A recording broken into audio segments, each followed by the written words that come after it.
99 வயதில் மறைந்த கொல்லங்குடி கருப்பாயி இவ்வளவு நல்லவங்களா? நாட்டுப்புற பாடகி கலைமாமணி கொல்லங்குடி கருப்பாயி தன்னோட 99வது வயதுல வயது மூப்பு காரணமா உயிரிழந்த சம்பவம் திரைத்துறையினர் மத்தியில பெரும் இழப்பா பார்க்கப்படுது. அதிலும் குறிப்பா சொல்லணும்னா நடிகரும் இயக்குனருமான பாண்டியராஜன் ரொம்பவே உடைஞ்சு போயிருக்காரு. அவரு கொல்லங்குடி கருப்பாயி பத்தி பேசும்போது அவங்களோட இறப்பு செய்தி கேட்டதுல இருந்து மனசுக்கு ரொம்ப கஷ்டமா இருக்கு. என்னோட 2வது படமான ஆண் பாவம் படத்துல ஒரு பாட்டி கேரக்டர் தேவைப்பட்டுச்சு. அதிலும் அந்த கேரக்டர் பாடிக்கிட்டே நடிக்கணும்னு ஸ்கிரிப்ட்.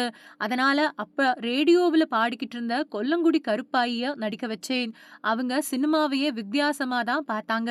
அவங்களுக்கு எல்லாமே புதுசா இருந்துச்சு. கேமராவையே அவங்க மிஷின்னு தான் சொல்லுவாங்க.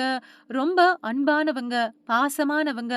ஒரு முறை எனக்கு உடம்பு சரியில்லாம அப்பல்லோவுல அட்மிட் ஆயிருந்தேன். ஊர்ல இருந்து கிளம்பி தேடி பிடிச்சு ஹாஸ்பிட்டலுக்கு என்ன பார்க்க வந்தவங்க பயந்துகிட்டே உள்ள வராம 2 நாளா வெளியவே இருந்தாங்க. நான் டிஸ்சார்ஜ் ஆகி வெளியில வந்ததும் என்னை நலம் விசாரிச்சுட்டு ஊருக்கு போனாங்க.